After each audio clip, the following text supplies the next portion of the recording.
Сайн байна уу? Happy Workplace podcast-ийн маань ээлж нэгэн дугаар эхэлж байна. За, манай подкаст орохгүй бас нэлээд удлаа. Одоо бид бүхэн үргэлжлүүлээд илүү ажлын байрны сэтгэл зүйн мэдтэй холбоотой сонирхолтой контентуудыг бэлтгэж та бүхэндээ хүргэхээр зорж байгаа.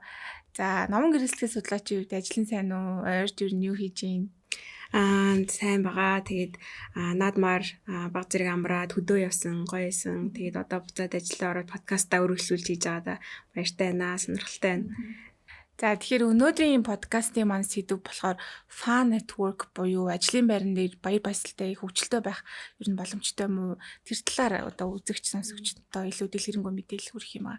Тэгэхээр энэ сэдвийг эхлээс өмнө ер нь хүнд хөгжилдөх одоо тийм шаардлага байд юм уу? Хүн ер нь тийм хөгжилдөх хэрэгцээтэй байд юм уу? Тэр талаар ирвэл. Хүнд мэдээж олон төрлийн хэрэгцээтэй анх дагч хоёр дагч юм уу наазахын одоо юу гэдэг чинь хоол идэх хэрэгцээ.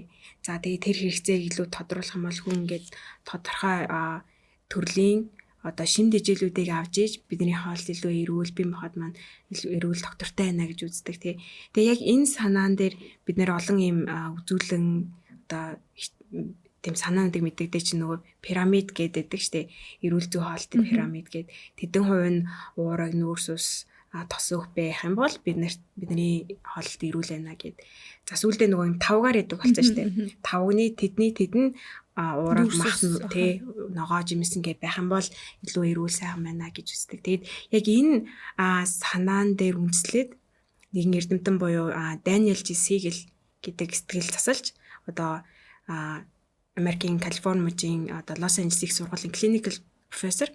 Тэгэд өөрийн нөгөө хамтрагч David Rock гэдэг neuro scientist одоо neuro шинжилгээ ухаанч хүнтэй хамтраад нэгэн юм эрүүл одоо тэ оюун ухаан сэтгэл санааны тавглалт гэдэг тэм зүйлийг гаргаж ирсэн байна. Тийм. Тэр нь айгүй сонирхолтой. Тэр нь ямар зүйлсээс бүрддэг гэхээр яг одоо ийм хүний сэтгэл санаа тэ оюун ухаан ийм тавг байлаа гэж үзэхэд энд ийм 7 төрлийн одоо хоол буюу 7 төрлийн цаг орох ёстой гэж үзсэн байна. Буюу хоногийн 24 цагт ийм 7 төрлийн цаг орох юм бол бидний сэтгэл санаа доктортой, оюун ухаан сайн, тархи маань илүү нөхөн сэргийж чаддаг.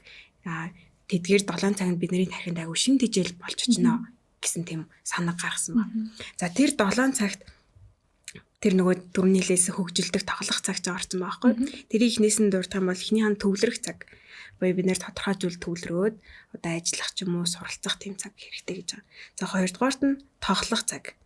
Буюу хөгжилдөх тэ инээж баясгах цаг хэрэгтэй. За гуравдугаарт нь холбогдох цаг буюу бусад хүмүүстэй биечлэн амьд харилцаа үүсгэж харилцаа холбоо үүсгэх цаг.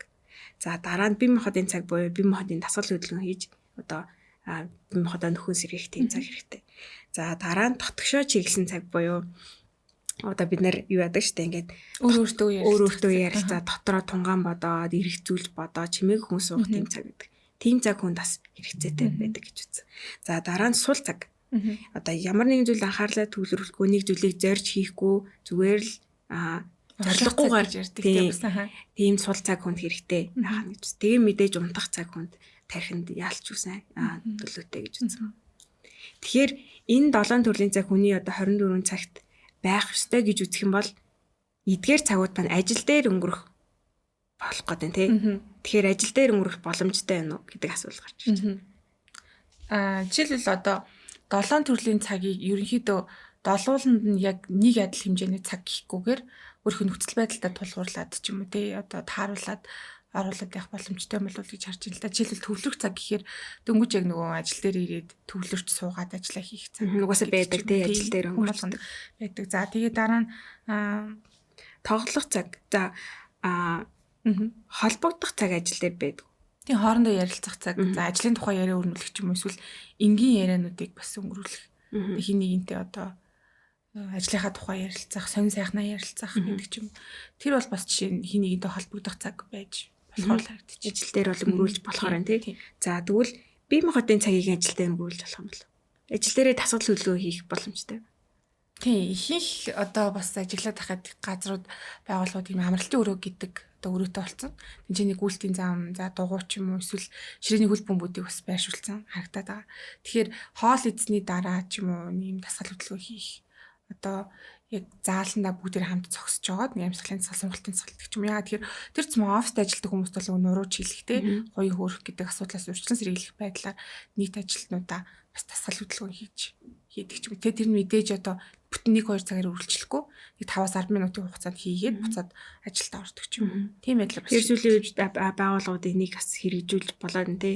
Тэгэхээр бие махбодын цагийг ажил дээр өнгөрүүлж болохоор харсан тий. За тэгвэл дотгошоо чиглэсэн цагийг ажил дээр өнгөрүүлэх боломжтой. Одоо нөгөө эмор суух гэдэг шүү дээ. Одоо би юу н ямар учиртай зорилгот маань юу игээд дотгошоо тунгаан бодох бяцлах цаг. Яг харьцангуй байгууллагууд нөгөө нэг юм эморох болон эмордог өрөө гэдэг ч юм уу. Тийм одоо өрөөнөөсөө бас болоод байгаа харагдаад байгаа. Тэр одоо сошиал медиа гарч ирсэн нэлээд зургууд бас яваад байгаа тий. Тэгэхээр яг дотгошоо цаг гэдэг хүн өөр өөртөө ярилцах, дээрэс нь ажил эхлэхээс өмнө ч юм уу нэг юм ажлаа төлөвлөх тий. Өөрийнхөө одоо энэ ажлыг хинтээ хамт хийх үү? Энэ ажлыг ямар шат дараалтаагаар хийх үү? Хэдий хэрэг хугацаанд дуусгах уу гэдгээ төвлөрч одоо бичиж тэмдэглэж суух ч юм уу. Тэр нь бас нэг төрлийн дотгошоо цаг, дотоод цаг гэх юм уу. Тэр бас болох боломжтой болов уу гэж харж байна. Миний хувьд жишээлбэл яг ажлын цаг эхлэхээс өмнө одоо арай эрт ирсэн байгаа үед ч юм уу тий. Өнөөдөр ямар ажлыг хийх вүлээ? Тэр чинь одоо хэдий хэрэг хугацаанд хийх юм, ямар зорилготой байх юм ч гэдэг юм уу. Тэгж бас бичдэг. Тэгэхээр тэр бас дотгошоо цаг гэж болох байна. Тийм ээ тий. За тэгвэл сул цагийг ажил дээр өнгөрүүлж болох юм уу? За энэ бол бас аюу хоёр талтай ойлголт чиг санаж байна. Яа тэгэхээр удирдлага одоо байгууллагын зүгээс ч юм ажилныг тасралтгүй ингэж юу нь ажиллуулж ийж бүтээмж гаргаж ийж те гүйцэтгэл гаргаж ийж одоо ашиг орлогын төртөө байх гэдэг. Гэтэл нөгөө талдаа ажилтан болохоор өөрөө робот биш учраас одоо үргэлжийн мөхөд бас ингэж ажиллаа хийдэг ч юм уу. Одоо бүр ингэж бусад бүх хэрэгцээг хаяад те зөвхөн ажилдаа төвлөрч суух нь нэг талаараа аюу бүтээмжийг бууруулдаг ч юм уу.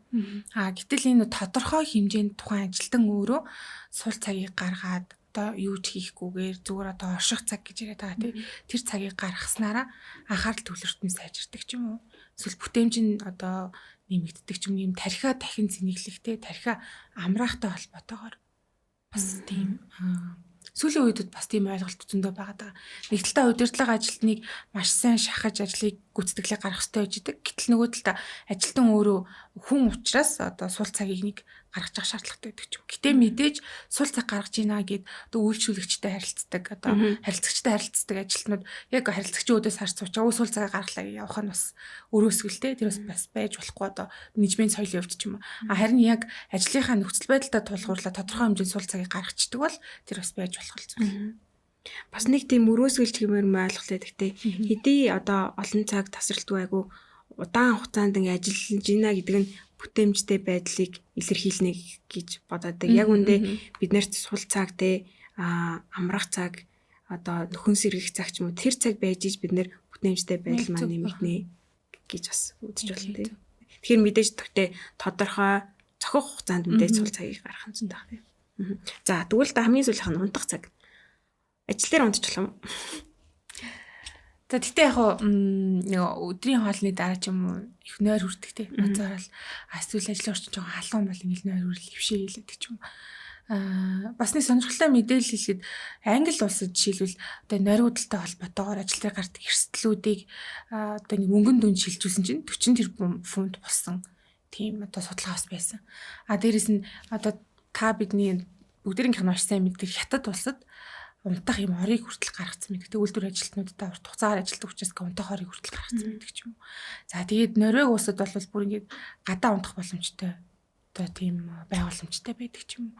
Тэгэхээр зарим улсад энийг бол зөвшөөрсөн тийм соёлын хүрээнд бүр ингээд зөвшөөрсөн байдаг ч юм уу. Тэгэхээр яг унтжина гэдг нь одоо бүх ажлаа хаяад мартаад тий бүр ингээд унтаад ах биш ерөнхийн нэг дахин сэргийлт авах байлаа тийм ярьжтэй хэдэн минут 20-30 минут гэх юм.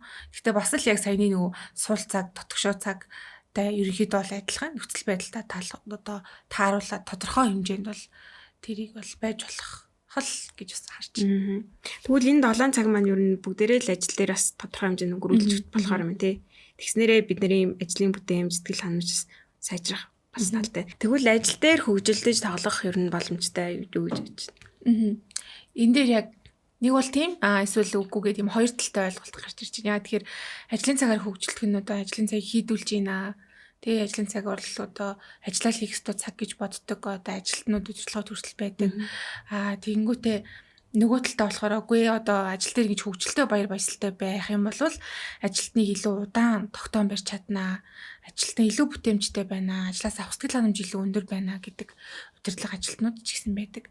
За тэгэнгүүт ерөнхийдөө бол нийтлэгээрээ бид нар ажил дээр хөгжилтөх нь бас тийм чиг одоо зохистой зүйл биш ээ гэж бас ойлгодог тийм нийтлэг ойлголт байдаг. Ерөнхийдөө бол Азийн орнууд нөө соёлоосоо шалтгаалаад жишээлх юм бол хятад яг одоо нөгөө фан буюу тэр хөгжилтэй баяр баясгалтай байх гэдэг утгыг илэрхийлэх ханз нь давхар залхуурал бодит байдлаас зайлсхийх гэдэг утгыг ингэж агуулж идэг. Тэгэхээр хятадтай хувьд жишээлбэл бүр энэ одоо хөгжилтэн гэдэг нь байж болохгүй зүйлээ. Тэгээ энийг бол одоо хизээс зөвшөөрөхгүй гэж үздэг байхад Европын орнуудад бол энэ бүр юм соёл болцсон ч гэдэм үү. За бүр юм олон улсад жишээлбэл 4 сарын 1-ний өдрийг зарим орнуудад 1 сарын 31-ний өдрийг International Fan Network Day буюу одоо олон улсын ажлын байран дээрээ баясгалтай хөгжилтэй байх өдөр гэж хүртэл тунхаглаж зарлаад тэрэндээ зориулаад бүр хөтөлбөр гаргаж ингэж бүтэн нэг өдрийг өнгөрүүлдэг тийм соёл хүртэл одоо байх жишээтэй. Тийм байдаг. За менежментийн салбарын нэлээдгүй их ном бичсэн нэлээд алдартай судлаач Боб Нельсон гэдэг хүн байдаг. Тэр хүн болохоор яг энэ ажлын байрны сэтгэл зүйн эрүүл мэнд, ажлын байрандах одоо баяр баясгал хөгжүүлэх тухай судалгаа хийсэн юм л да. Ингэхдээ 100 гаруй компани ажилтнуудыг хамруулад судалгаа авсан. Тэр судалгааны үр дүн болохоор нийт судалгаанд оролцсон хүмүүсийн 81% нь ажлын таатай орчин гэж юу хэлэх вэ гэдэг одоо асуултанд болохоор ажлын орчин хөгжилтэй, баяр баясгалтай, одоо ийм инээд хөөртэй байх юм бол ажлын орчин таатай байна гэж үзэж одоо ингэж дуу нэгтээр тэгж хариулсан байна. Тэгэхээр ер нь бол энэ ажлын байран дээр хөгжилтэн гэдэг чинь байж болох үзэгдлээ гэдгийг олон улс төрөл хүлээн зөвшөөрсөн байна. Тийм ээ. Би бас ажил дээр одоо хөгжилтэй байх, тоглох тэдгээр маань ямар ач холбогдолтой эерэг нөлөөтэй байдгийг харлаа л да. Тэгсэн хэд өрөөдөө хэдэн зүйл ажиглагдсан. Нэгдүгээрт ажлуудын стресс буурна гэж үздэг. Яагаад тэгэхээр хүн инээх үедээ хөгжилдөх үед хүний бид нөө эндорфин гэдэг одоо даавар ялгарч идэг. Тэр нь бидний яг их амраадаг, тэ стрессийг бууруулдаг гэж үздэг. За тэгээд үүнээс гадна сэтгэлийн хат нэмэгдэнэ гэж бас үзсэн. За яагаад тэгэхээр мэдээж нөгөө ажил заримдаа хэцүү байдаг тий асуудлууд гарч ирдэг. За харин ажил дээрээ хөгжилтэй тоглох цад байх юм бол тэр хэцүү асуудлуудыг даван туулах чадвар ажлуудад нэмэгддэг. За жишээ нь хэцүү харилцагчтай ажиллах тий цаг тулсан ажлыг хийх тий гэх мэт ажлуудыг илүү эргээр даван туулах чадамжтай болдог гэж хараад байна л да тий. За 3 дугаарт нь мэдээж ажлын сэтгэл ханамж нэмэгддэг. Буюу өөрийнхөө ажлын байр, ажлын орчин, байгууллагатай сэтгэл ханамжтай байдаг гэсэн судалгаа. Тэгээ мэдээж энэ байгууллагын соёлд эргээр нөлөөснөр мэдээж хамтран ажиллагчдад ч гэсэн эрэг нөлөө үзүүлдэг гэж байна тий. Тэгэд яг энэний одоо ач холбогдлын ард бас л дахиад бидний байнга төрддөг хүний нөөцийн эрэгц багсан шүү. За тэгээд тэнтэй холбоотойгоор байгууллагын зардал бас багснаа гэдэг ойлголт давхар явж байна тий.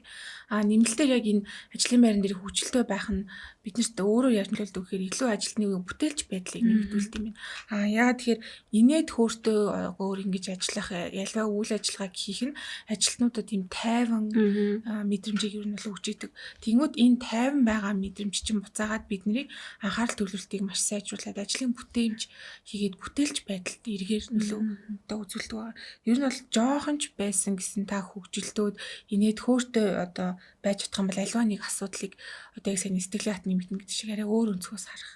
Тэгээ илүү эргээр хүлээж авах. Илүү зөвөр даван туулах, зөвөр зохицуулах гэдэг ч юм.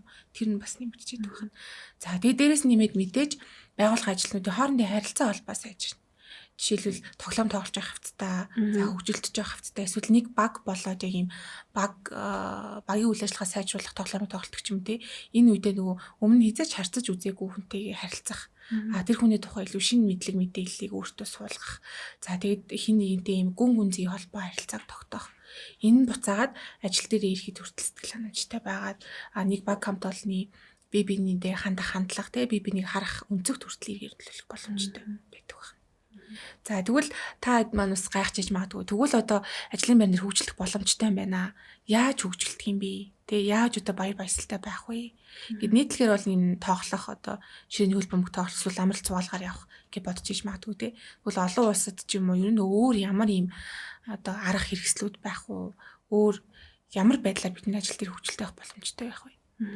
Янз бүрээр хийж болно те. Жишээ нь одоо ажлын хэсэг дээр нэг юм тоглоомын булантай байгааддаг болчихсон шүү дээ. Хөлөг тоглоом байдаг ч юм тий.